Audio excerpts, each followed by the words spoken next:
அடையணுங்கிற ஒரு இன்ஸ்பிரேஷன் எல்லாருக்கும் வரும். இந்த உலகத்தில் இருக்கக்கூடிய விஷயங்களுக்கு எதையும் லட்சியம் பண்ணாமல் குருவாயூரப்பன் சரணம் ஒன்று தான். பட்டத்திரி குருவாயூரப்பை பார்த்து சொல்கிற போது त्वन्माया माभिभून्माम् अयि भुवनपते कल्पते तत्प्रशान्ति त्वत्पादे भक्तिरेवेति अवददै तदा सिद्धयोगी प्रबुद्धः. எல்லாரையும் மாயங்கிற ஜாலத்தை போய் தள்ளிட்டு இருக்கக்கூடிய அந்த மாய உன் சரணத்தையே நம்பி இருக்கக்கூடிய என்ன பாதிக்காமல் இருக்கணும். அதுக்கு உபாயம் பக்தி தான். பிரபுத்தர் என்ற யோகீஸ்வரர் நவயோகிகள் 4வது யோகீஸ்வரர் அவர் சொன்னதை பட்டத்தை குருவாயூரப்பன் போய் ஏகாசத்தில் பிரார்த்திச்சிருக்கார். அது மாத்திரம் இல்லை, 98வது அதிகத்தில் கடைசி ஸ்லோகத்தை சொல்லும்போது உன்னுடைய சக்கரம் காலச்சக்கரமானது உன் சரணத்தையே நம்பி இருக்கக்கூடிய என்ன அந்த காலச்சக்கரம் பாதிக்காமல் இருக்கணும். துர்வாரம் துவாதசாரம் त्रिशत परिमिलत् षष्टि पर्वाभिरीतं संभ्राम्यत् क्रूरवेगं क्षणमनु जगदाच्छिद्य सन्धावमानं चक्रं ते कालरूपं व्यथयतु नुतुमा त्वत्पदीकावलम्बं विष्णोः कारुण्यसिन्धो पवनपुरपते वागि सर्वामयूघात्. காலச்சக்கரம் பாதிக்காமல் இருக்கணும்னா காலம் தேவம் இந்த ரெண்டையும் கடந்து போனால் காலம் பாதிக்காது. கடந்து போனோம்னா ஜென்மம் எடுக்காமல் இருக்கணும். ஜென்மான்னு ஒன்று இருந்தால் காலத்துக்கு தேசத்துக்கு நாமத்துக்கு ரூபத்துக்கு எல்லாத்துக்கும் கட்டுப்பட்டு தான் நாம் ஜென்மாவில் விவகாரம் பண்ண வேண்டியிருக்கு. ஜென்மா வராமல் இருக்கணும்னா பயம் திரும்பி மறுபடியும் ஜென்மா வந்துருமோ, ஒரு தாயாருடைய கர்ப்பத்தில் வந்து மறுபடியும் ஜென்மா எடுக்க முடியாது வந்துருமோ அப்படிங்கிற பயம் வராமல் இருக்கணும்னா 3 விஷயங்கள் சொன்னார். மூக்கர் சொல்கிற போது 3 விஷயம் சொன்னார். மனசு சபலப்படாமல் இருக்கணும். எந்த வஸ்துவையும் இது வேணும் இது வேணுங்கிற எதிர்பார்க்கக்கூடாது. வேண்டாம்னு நினைக்கக்கூடிய அபேட்சையும் வேண்டாம் உபேட்சையும் வேண்டாம், ரெண்டுமே வேண்டாம். அது வேணுங்கிற அபேட்சையும் வேண்டாம், வேண்டாங்கிற உபேட்சையும் இல்லாமல் மனசு சபலம் இல்லாமல் எப்போதுமே சாந்தமாக இருந்துட்டுன்னா மறுபடியும் ஜென்மா வராமல் இருக்கும். அந்த மனசு சாந்தமாக கவலைப்படாமல் இருக்கிறதுக்கு 2 விஷயங்கள் முக்கியமாக சொன்னார். ஒன்று, பணத்தில் போய் மனசு ஈடுபடாமல் பெரிய மனசை கெடுக்கக்கூடியது திரவியத்தில் இருக்கக்கூடிய எதிர்பார்ப்பு தான் மனசை கெடுக்கக்கூடிய பெரிய ஒரு பொருட்கள். அதனால் மனசானது பணத்தில் ஈடுபடாமல் இருக்கணும். துசங்கம் ஏற்படாமல் சத்சங்கம் ஏற்படுவது இருக்கட்டும். துசங்கத்தில் போய் அசத்துகளுடைய சங்கம் வந்துட்டுன்னா அது ஒரேடியாக கீழே பாதாளத்தை கொண்டு தமோத்வாரம் யோசிதாம் சங்கி சங்கம் தான் சுபாவதாரத்தில் சுவாமி உபதேசம் பண்ணும்போது இது இவ்வளவுக்கும் மூலம் ஒரே ஒரு மனசு சபலப்படாமல் இருக்கணும். பெருமிப்பியை பிடிக்கிறது பயப்படாமல் இருக்கணும். பணத்தில் மனசு போகாமல் இருக்கணும். ஆசை ஏற்படாமல் இருக்கணும். அசத்துகளுடைய சங்கம் ஏற்படாமல் இருக்கணும். இந்த 4க்கும் ஒரே உபாயம். இந்த காஞ்சியில் இருக்கக்கூடிய அம்பாள் காமாட்சியுடைய சரணத்தை மனசில் ஸ்திரமாக அந்த சரணத்தை தியானம் கொண்டே இருந்தால் இதுதான் எல்லாத்துக்கும் உபாயம்னு மூக்கர் சொன்னதை 28வது வயசில் இப்படிங்க எல்லாம் எடுத்து சொன்னான். யாரோ உபன்யாசம் முடிஞ்சு மறுநாள் முடிக்க போகிறது எல்லாரும் சாஸ்திரவாள் ரொம்ப சிரமத்தில் கண்ணனில் இருக்கா எல்லாரும் உபகாரம் பண்ணணும்னு சொன்ன பொழுது அவன் சொன்னதுதான் நீங்கள் மருத்துவம் போய் இன்னொரு இருந்தோம். இந்த ஸ்லோகத்தை காஞ்சிபுரத்தில் இருக்கக்கூடிய அம்பாளை பற்றி இந்த ஸ்லோகத்தை சொல்லி धनेन नरमामहे कलजनं न सेवामहे न च पदमयामहे भवभयं न दूयामहे स्थिरां तनुमहे चरां मनसि किञ्च काञ्चीरतस्मरान्तककुटुम्बिनी चरणपदवोपासना. இது முழுக்க 2 விஷயங்கள் கூடியது. இவ்வாறுலாம் நிறைய பேர் இருக்கிறதுனால சொல்கிறேன். எல்லாம் பகுவச்சனத்தில் இருக்கு. எல்லாம் தனேன நான் ரமாமகே இவர் தனக்கு தானே சொல்லணும். தனேன நான் ரமே அப்படின்னு சொன்னால் போருமே. அது ரமே ரமாவகே ரமாமகே எல்லாம் பகுவச்சனத்தில் இருக்கு. கலஜனான்னு சேவாமகே. அப்புறம் அதே மாதிரி நச்சாபல மயாமகே பவபயான்னு தூயாமகே பகுவச்சனத்தை சொன்னதுனால அதுக்காக மாத்திரம் சொல்கிறேன். இந்த மாதிரி மூக்கர் சொல்லி எத்தனையோ விஷயங்கள் ஆயிடுச்சு. எத்தனையோ 100 வருஷங்கள் ஆயிடுச்சு. அதுக்கு யாரோ தியாகராஜ சுவாமிகள் போல நம்ம பெரியவாளை போல யாரும் இதே கொள்கையை வாழ்ந்து காட்டணும்னு நினைக்கக்கூடிய யாரும் சில பேர் வருவா. அவளுக்கும் பொருத்தமாக இருக்கணுங்கிறதுனால தான் பகுவச்சனத்தை சொல்லிருக்கேன். ஒருத்தருக்கு மாத்திரம் இல்லை, பகுவச்சனத்தில் தான் சொல்லிட்டான்னு தோணுது. இன்னொரு விஷயம், இது எல்லாமே ஆத்மநேபத கிரியா, ஒன்றுமே பரஸ்பர பதம், எல்லாமே ஆத்மநேபதம் தான் போட்டிருக்கேன். அதாவது ஆத்மநேபதங்கிறது தமிழில் சொன்னால் தன்வினின்னு சொல்கிறது. எனக்கு தான் இல்லை லாபம், அம்பாளுக்கு இதாக வேண்டியது ஒன்று இல்லை, காமாட்சிக்கு இதாக வேண்டியது இருக்கு. நம்ம ஜென்மாவை லாபப்படுத்திக்கணுங்கிறதுக்காக ஆத்மநேபத பிரயோகம். இந்த வியாக்கரணத்தில் இருக்கக்கூடிய ரெண்டு சுவாரஸ்யங்கள் வித்வான்கள்லாம் இருக்கலாமே, அவள் ரிசிப்பாடுங்கிறதுக்காக பகிர்ந்துனேன். இந்த ஸ்லோகத்தை சொல்லி இது முடிச்சுட்டார், அன்றைக்கி உபன்யாசம் முடிச்சுட்டார். அப்புறம் ஜாகேர் வந்து வாசகத்திலே அப்படி உட்காந்தும்போது அதை ஏற்பாடு பண்ணுவாங்க சொன்னாலும், நீங்கள் இப்படி சமப்பட்டு இருக்கிற உபகாரமாக இருக்கணும், 5 ஏதோ வருடங்களுக்கு அனௌன்ஸ் பண்ணால் அது வாழ்ந்தான்னு சொல்கிறேன். நீங்கள் என்ன தியாகராஜ சுவாமிகளா அப்படின்னு கேட்டலாம். நான் தியாகராஜ சுவாமி இல்லை, தியாகராஜ சுவாமி போல வாழணும்னு ஆசைப்படுறேன் அப்படின்னு சொன்னால், அதாவது இன்னைக்கு நெருங்கிய வருது அவளுடைய ஆராதனை. பார்த்தீங்கன்னா அங்கே பகுள பஞ்சமியில் முடிஞ்சு ஒரு 10 நாளுக்குள்ள இங்கே பெரியவாளுடைய ஆராதனையும் இங்கே அப்படின்னா வருது. அப்போ அந்த சமயத்தில் ஒருத்தர் வந்தார், ஒரு தெருவில் யாரோ ஒருத்தர் வந்தார்.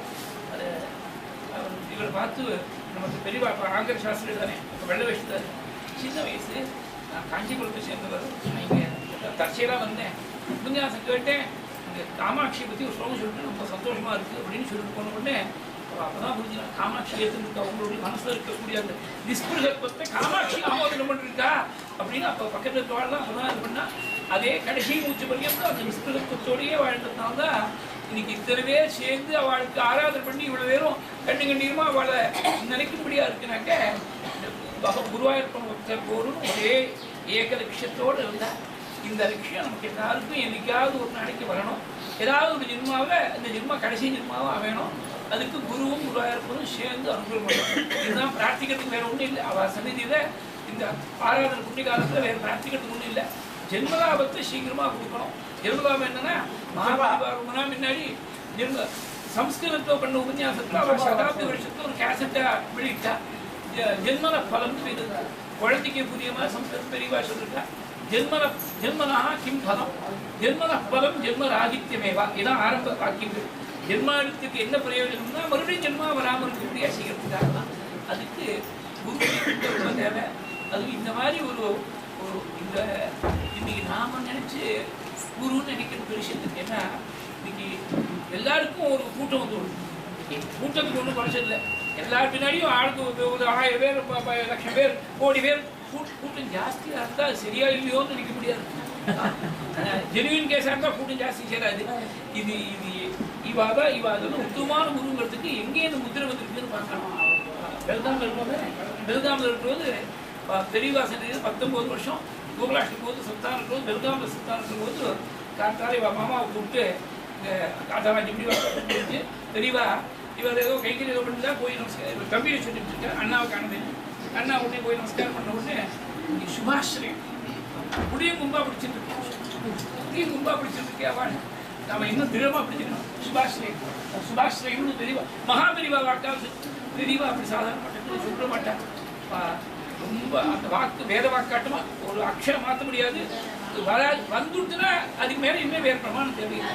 அதனால பெரியவா இவ நல்ல ஒரு உத்தமமான குரு வழிகாட்டக்கூடிய மார்க்கதர்ஷின்னு பெரியவா ஊத்துறதுனால நாம சேஃபான பாதையில் அதாவது இந்த மாதிரி ஒரு பெரியவாளை ஆசிரிக்கிற போது நிச்சயமா அது க்ஷேமத்தை கொண்டு போய் சேர்க்குங்கிறதுக்காக சொல்லி பெரியவா மகா பெரியவாளை விட இனிமேல் நம்ம கூடணும். அதாட்டி யாரும் நம்ம தர்மத்துக்கு வேறு யாரும் கிடையாது. பெரியவா ஊத்துட்டு பெரியவா அனுகிரகம் பண்ண பெரியவாளுடைய அனுகிரகத்தால் அவளுக்கு கடைசி ஜென்மான்னு பெரியவா சொன்னதுனால அப்பேற்பட்ட ஒரு புண்ணியாத்மாவை நாம் இன்னைக்கு நித்தியமே ஸ்மரிக்கணும், விசேஷமாக ஸ்மரிக்கணும். நான் அவள் தரிசனம் பண்ணுற போதெல்லாம் 2-3 ஸ்லோகங்கள் சொல்லி நமஸ்காரம் பண்ணுவேன். அதை இங்கேயும் பண்ணக்கூடிய அதிஷ்டானத்தையும் பண்ணுறது பக்தரோடு சேர்ந்து மருந்து பூர்த்தி பண்ணிக்கிறேன். பாகவதத்தில் முதல் ஸ்கந்தத்தில் முதல் அத்தியாயத்தை கடைசியில் ஒரு ஸ்லோகம் வருது. சூதரை பார்த்து சௌனகாதிகள்லாம் 6 கேள்வி கேட்டு 6வது கேள்வி கடைசி ஸ்லோகம். அதுக்கு முந்தின ஸ்லோகம் சொல்கிறேன். இந்த மாதிரி நாங்கள் கரியாசிரியத்தான் மனசு இப்படி இருக்கு, இது எப்படி ஜெயிச்சுட்டு தாண்டி வரணும்னு தெரியல, திண்டாடி இருக்கணும். அந்த சமயத்தில் சமுத்திர மட்டமாக இருக்குது, கரையே ரீதியாக சமுத்திர மட்டமாக இருக்குது. அந்த சமுத்திரத்தை தாண்டுறதுக்கு ஒரு படகோட்டி ஆட்டமாக பகவான் உங்களை அனுப்பிச்சிருக்காங்க.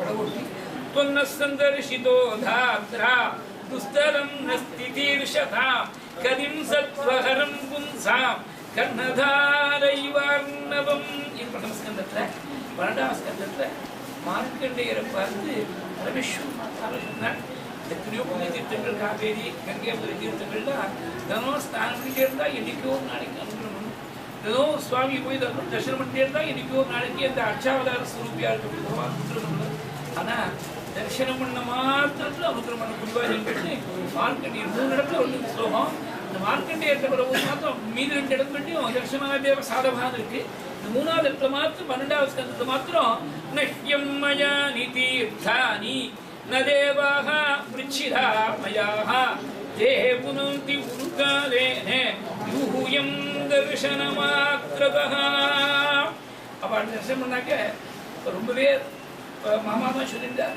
அவள் பார்க்காதவள்லாம் ரொம்ப இந்த கைக்கத்து பண்ணி ஈடுபட்டிருக்கா அப்படின்னு எப்போதுமே பார்க்க எனக்கு தெரிஞ்சு மகாபெரிவாளை பார்க்காதவா ரொம்பவே இருந்து மகாபெரிவாள்கிட்ட ரொம்ப இது எனக்கு தெரியும் பர்சனலாக பலவே அது மாதிரி இருக்கவா எனக்கு தெரியும் பர்சனலாக தெரியும் ஏன்னா அவள் தாபம் ஜாஸ்தி பார்க்காம போயிட்டோமே ஸ்தூல ரூபத்தை பார்க்காம போயிட்டோமேன்னு தாபம் ஜாஸ்தியாக இருக்கும் ஆனால் ஸ்தூல ரூபத்தை பார்க்காட்டா கூட அவள் இங்கே அவள் பிரம்மீபூத்தாளாக லிங்க ஸ்வரூபமாக மகாலிங்க ஸ்வரூபமாக இருந்துட்டு இருக்கா அதனால இந்த சன்னதியிலையும் யூயம் தரிசனம் மாத்திரம் இங்கே தரிசனம் பண்ணாலும் ஏப்புறந்து உருக்காலேன்னு யூயம் தரிசனம் மாத்திரம் தரிசனம் பண்ண மாத்திரத்தால் பவித்திரம் பண்ணக்கூடிய அந்த பெரியவாளை ஸ்மரணம் பண்ணி அவள் சரணத்திலேருந்து மனசு வெள்ளலாமல் இருக்கணும் அதுக்கு உருவாக இருக்கணும் சேர்ந்து அனுகிரகம் பண்ணது பிரார்த்தனை பண்ணிட்டு பக்தாளுக்கெல்லாம் ஒரு விருப்பம் இந்த பெரியவாளோட சேர்ந்து ஒரு 47 வருஷம் கூட இருந்து கைங்கறி பண்ணிட்டு இப்போ நல்ல விருத்த வயசுல கூட விடாமல் அந்த கைங்கறி தொடர்ந்து செஞ்சுருக்கக்கூடிய மாமாவை ஒரு கௌரவப்படுத்திடணும் அப்படின்னு பக்தாள்லாம் ஆசைப்படுறா அதனால எல்லாருடைய சார்பிலையும் ஒரே ஒரு வேத வாக்கியத்தை சொல்லி அவளுக்கு ஆசீர்வாதம் பண்ணி இது பண்ணிவிடலாம்